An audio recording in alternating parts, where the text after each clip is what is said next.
Dodge Sports Management and Marketing. Matthew Dodge, thank you for coming on. Appreciate the time. Thanks, John. Good to be on. All right, man. Let's go into it right away. The genesis of Dodge Sports. Take me through that. Wow. Well, Dodge Sports starts much earlier than Dodge Sports actually was created. It was created a few years back, but kind of the management side of things for me started when I was 18. The first opportunity I used to work in the NFL side. When I was 18, I really wanted to work as an agent, as a lot of people who watch, a movie like Jerry Maguire, they want to become, an agent in that capacity. I was just always fascinated with sports behind the scenes and wanted to just understand, what went into, creating these athletes and these marketing engines and really behind the lines or outside of the lines, if you'd like to say. Really, so it started at 18 for me. I worked at my first internship. I knocked on about 100 doors, made about 100 calls. Eventually, actually, a funny story is I had to lie to even get my first internship. I had to say that I was a quarterback for the University of Connecticut. And if you're a quarterback for the University of Connecticut, you're not very good, at least back then when I was 18. And when I finally got a hold of the agent for that, I told him that that wasn't who I was, but he appreciated the fact I got a train to the Bronx at that time. And next day I had my first day on the internship. So from there, I worked many hours, long, hard days. First year I was ever in business, signed my first NFL draft pick. It was a linebacker for the Carolina Panthers, 7th round draft pick. I cannot tell you how excited I was for that. And from that, it was just a momentum. When one door opens, so many more open. From that, I moved into other agencies in the NFL game. And at that time, the UFC was starting to gain appeal while I was in my mid-20s. That was when you were seeing a lot of huge marketing deals happening with some guys. And I started to get into that and say, hey, you know what? I've always loved UFC. I've always loved MMA. Let's try this out. I transitioned from NFL into the UFC, worked for a couple different agencies. And then a few years ago, the genesis of Dodge Sports begins. And now I represent some of the top guys and gals really in the world right now. And I'm so blessed and so happy, but a lot of hard work and a lot of sacrifice to get to where I am today. When you decided to break away from an agency and go on your own, was that a very difficult decision to make? It wasn't. I've always known that I wanted to be in business for myself. I have a very specific strategy and a very unique approach to the way that I like to do business and the athletes that I like to work with. And for working with other agencies, you had to conform, right? There was a boss, you had to conform to the way that they did things or the strategy that they things and what they stood for. So when it kind of came organically and naturally for me, I'd worked with a few guys and a few guys decided to come with me and move to Dodge Sports, and we've got a hell of a group coming right now. Your first fighter. We talked about it off air earlier, but talk about your first fighter and that experience. Yeah, so one of the first guys that I represented, I won't say the name, but one of the first guys that I did represent, I wasn't the only one representing him, let's say that. In the game today, I think it's cleaned up a little bit, but in the game today, there are a lot of guys and a lot of fighters that are selfish in nature in a sense. They see the end goal of getting to the big stage, right? And they'll do whatever it takes to get there. So one of the first guys that I ever represented actually had numerous agents or advisors, however you'd want to call it, working on his behalf, right? And early in the game, you make a lot of concessions, right? You sometimes don't even work off contracts. You work off handshakes. And it's the kind of person that I am. I come from Italian immigrants. So, I mean, that's your word is your word is your bond. A piece of paper is simply just a piece of paper. So you get burned a little bit with that because come to find out he had 4 or 5 guys and agencies working for him, all talking to the same people that I was talking to. And when I was able to find that out, I severed ties with that. And really, Dodge Sports is built off integrity of fighters, class acts. You have to be a good human first. If you're not, then you don't even have a chance with our agency, because we're going to spend so much time, so much effort, so many resources into making you the best human being that you can be, and from that, making you the best fighter and giving you the best opportunities possible. Today, news broke about John Jones, you mentioned integrity, and oh man, it's he's one of the greatest fighters of all time, and also a marketing gold mine in many ways because of the talent that he possesses. But then on the flip side, he's getting arrested. When you see something like that, what, as a guy that markets some fighters and athletes and manages them, what do you think? That's a great question. So I've had the opportunity to meet John a few times. Andre Ewell, who's a client of mine, has been on the last two pay-per-view cards for Jones, including this last one, the 247, when he beat Dominic Reyes. Sometimes I feel a little bit bad for somebody like John. I don't know if he's been, directed the right way all the time. I think he's been given a little bit too much slack sometimes. But I'll tell you what, one of the main reasons is, when somebody does something wrong, you need to put them in their place and they need to learn from that. If they're going to have this feeling that they are invincible, I'm not saying John does, but if you have this feeling of being invincible and can't be touched, then that's a slippery slope. And you kind of have to hit the bottom before you realize that you can climb yourself back up. I think John might be at the bottom now, with this. The news broke today, so I don't know too many details about it. I just know that I think it's his third DUI or DWI. And then there's a firearm in play with this too, which is never good. Look, I hope the best for John. John's a good guy, and a hell of a fighter and a hell of a marketing genius and a lot of things that he does. I think he's great for the UFC because he puts on really great shows. But from a character standpoint, I think there's a couple issues there. I'd love to see him reinvent himself like he had said he was going to do in this last one, and maybe take some time off, reinvent himself again, and see where we stand. There's that expression, there's no bad PR, but this is not that situation, is it? No, it's not. A lot of that works well for people like Connor in some capacity when a lot of it's designed, right? A lot of that, the bad PR is built. It's designed to be bad. And Colby Covington's a perfect example of it. Also, another guy I've met, which I think is also a great marketing genius. He just takes one extreme versus the other.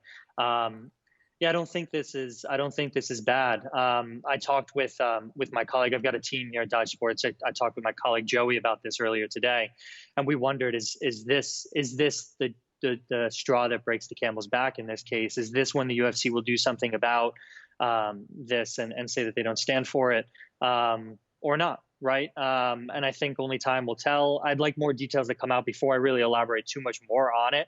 But again, John's a good person. I just think he's made so many mistakes now. I don't think there are. I think he needs to see a real consequence here to maybe get better. You go from marketing NFL players to fighters. What differences do you see in getting them sponsorships, getting them deals?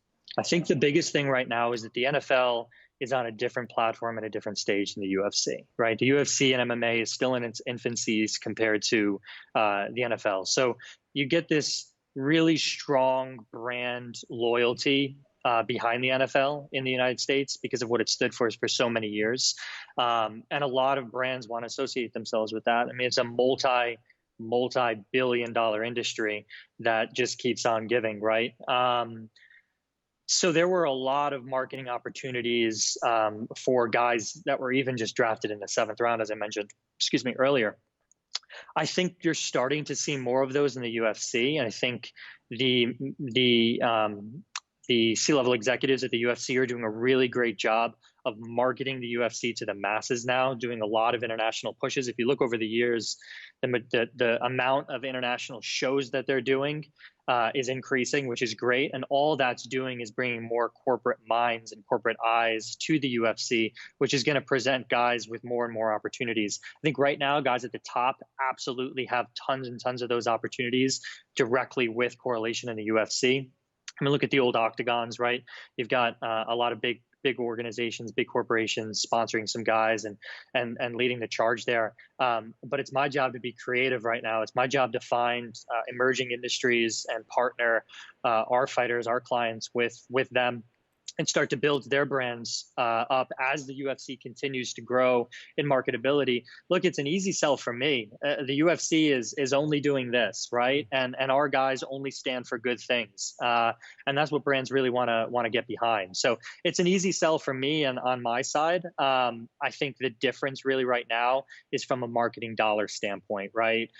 Maybe for every $100 that's spent in marketing in the NFL, there's probably maybe $1 to $5 in the UFC right now, but I think that's going to change, and I think that's a really exciting thing for our industry right now.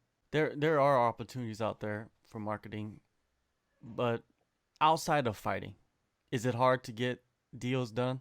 It's not hard to get deals done. You need to grind, you need to hustle, and as I said, you need to be creative. There are a lot of agencies out there today that are one-trick ponies, right? They'll say, "I'll get you to the UFC." That is a terrible mentality. If you're a prospective fighter right now listening to this and an agent leads with, "I'll get you to the UFC," that's the wrong mentality. You want to not only get to the UFC, but be successful. And more importantly than any of that, you want to set yourself up for beyond the UFC. Look, if you're lucky and you're a guy like Donald Cerrone, who's what he's the most fights in the UFC history right now, right? He's a young man. I mean, he's going to retire in the UFC somewhere in his probably in his late 30s, maybe early 40s, right? I don't know his exact age, but somewhere around there. You have many, many years ahead of you. You need to set yourself up and be aligned with the right people that can open doors for you after the UFC. And during all of that, that's while you're in the UFC, use that platform to build those relationships with companies that might give you free product, that might give you a little bit of stipend here and there from a monthly or quarterly standpoint, because what you're building now is going to pay off in dividends 10 years down the road after your fighting career is over. Let's talk about some of your fighters. First one that I want to delve into is a new prospect, Khai Wu. You know, I've interviewed him a few times. A lot of people might not know him now, but I feel like he's a name that's going to be big in the next 5 years. You know, how did that all come together, him and Dodge Sports? So Khai Wu, I love the fact that you know who he is, because he does get, he's definitely an under the radar prospect. He's 6-2 right now, has had a bunch of fights in Taiwan, for those who don't know who Khai Wu is, and is probably the most famous person in MMA in Taiwan right now. And that's a massive country, and there's a massive appeal to that. So the way that came together actually is, we do a lot of prospect review on videos and whatnot, and I came across a couple of his videos from. Surprisingly enough, one of his sponsors is Dynasty, who is also a sponsor of Andre Ewell. So I knew that connection, and I had heard of Khai before when he fought for Bellator. Those were his 2 losses in Bellator, but I'd watched some tape on him, and I said, well, you know what, we need to speak to Khai Wu, and especially with the fact that the UFC was going to be doing a Contender Series Asia edition. I think Khai is a perfect example of a fit for something like that. We got on the phone with him and Steve, his main coach. And I'll tell you what, Khai is exactly what Dodge Sports stands for. He is a class act. He knows how to market himself. He listens. He has just a ton of experience in this game, and is doing everything that you want a fighter to do behind the scenes to make them more and more appealing to the big show. So I'm really excited about Khai Wu among a lot of our other guys too. Yeah, another guy, a prospect, a top Canadian prospect, is Anthony Romero. What is his situation? How long before he's picked up by a major promotion? You know, you got to think that if the pandemic that's happening right now globally, if it gets resolved before the June card in Saskatchewan in Canada, you got to think he's ready for that card. It's hard to find a better local, i.e. Canadian prospect with the accolades that Anthony Romero has, and also what he stands for, just like Khai Wu stands for. So Anthony is, for those who don't know, Anthony is 7-0 as a pro. Anthony's on a 15-fight winning streak, and he's 23 years old. He's a Taekwondo black belt, has been doing this since he was really probably 5 or 6 years old, and has been grooming for this moment. It's hard to find somebody that's a better fit for the UFC and to hold the Canadian flag moving forward. A bunch of Canadians have been cut recently. They don't have a super strong presence in the UFC right now. With the UFC doing a real strong international push, Anthony Romero is a perfect example of that. He just came off a 58-second knockout at Ohio Combat League, one of the last fights before all of this happened. So he's really blessed and grateful that he was able to fight, because he puts in, his camps are ridiculous. He's actually stayed with my fiance and I in Miami, and for a couple weeks during a training camp. I've never seen somebody train longer and harder than I have Anthony Romero. He does sometimes 5 sessions a day, and he runs every single day over 5K. He is so committed to this game. And if anyone from the UFC is listening to this, there is not a better, more suitable Canadian fighter for that card right now than Anthony Romero. Yeah, Canada is looking for that next big star. Right now, I feel like Felicia Spencer is that person, but of course, you need to bring up more, and Anthony Romero is one of those guys. Andre Ewell, he's coming off a win against Jonathan Martinez. Controversy in that fight, in the decision, but it is what it is. He got the win. What makes sense for him next? So in that fight, unfortunately, he broke his forearm in the first, I want to say, about 20 seconds. So fought 14 minutes and some change with a broken forearm. He also had a bucket tear in his knee, basically since he started in the UFC, which is why if you watch any Andre Ewell fights, you won't see many kicks, because he's protecting his knee. He has since that fight, he has since gotten the arm fixed and the knee fixed. And he's about to have a baby in about a week. So what's next for Andre Ewell is to be a great dad. And that's what we're really, really excited about here at Dodge Sports. He's the first baby of any of our clients. So we're excited about him. We're going to sign him as soon as he comes out of the womb. And because I'm sure he's going to be great. But what's next for Andre Ewell after being a dad? We're looking at August or September, assuming the UFC schedule stays the same. We're looking at August or September to get him back in there. Look, ideally, the coaches and I would love to get him what they call a tune-up fight. Andre will fight anybody. That's what's so great about Andre, is he is a fighter true and true. You say jump, he says how high. You give him a name, it doesn't matter who it is. He's going to accept it, and he's going to be exciting. That's what he is, right? I think on your show and many interviews, he says he's not here to be liked. He's here to be loved.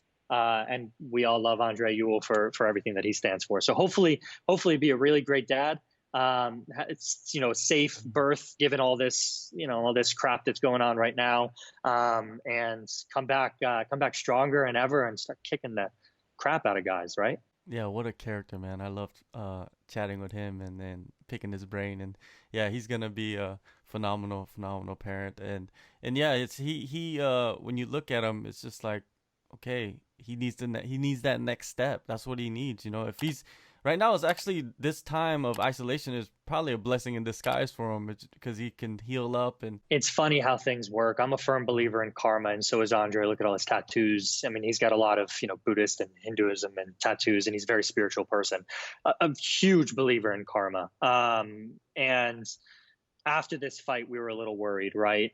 We were thinking maybe, hey, should we try and get another one before the kid is born? What are we going to do after this one, right? And we said, you know what?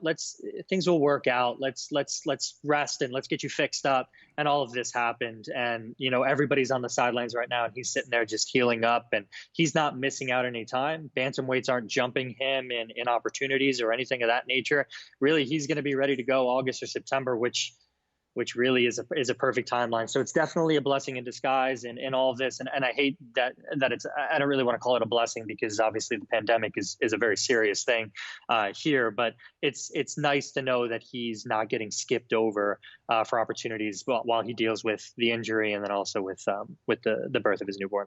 Moving forward with Dodge Sports, are you more focused on getting the prospects rather than signing a more established guy? Because of course you want an established guy, but I'm saying the prospects are the ones that you could build the relationship with. It seems like from conversating with you right now, that's what kind of your focus would be. Yeah, listen, I want to change the game. I want Dodge Sports to be the new face of the MMA game. What we stand for is very different than a lot of these agencies, and a lot of that is built on relationships and trust. And I think that, our strategy of finding these blue chip prospects and helping them and grooming them to get to the next level and beyond is really our differentiating factor. Because we're grooming them to be world champions. We're not just grooming them to be there, right? To get there. And I think the only way that I'm able to do that, and my agency is able to do that, is by starting early in the process with a lot of these guys. We've got many guys coming up that aren't technically signed with us yet that we've got our eyes on, and we're helping throughout this whole process. We've built really great relationships with gyms, and they trust us. Again, like I said earlier, a lot of times I don't need a piece of paper to show my value and show my commitment to guys and gals who are fighting and want an opportunity. So look, Dodge Force is going to change the game. We've got a lot of great guys, and Andre is a perfect role model for a lot of our up and coming guys because he does things the right way. And you're gonna be pleased to see a lot of guys that we got coming up and contender series coming through this year, and giving these guys an opportunity, and the success that they're gonna have at the next level is gonna be amazing. And as they move up, the next crop of guys and gals move up too, and we continue to rock and roll and keep rolling. Matt Dodge, thank you so much for the time. It was incredible chatting with you. Hopefully we do these every 6 months or every 3 months. I don't know. It's fun. It's fun chatting and picking your brain. Thank you so much. Thank you, Jim.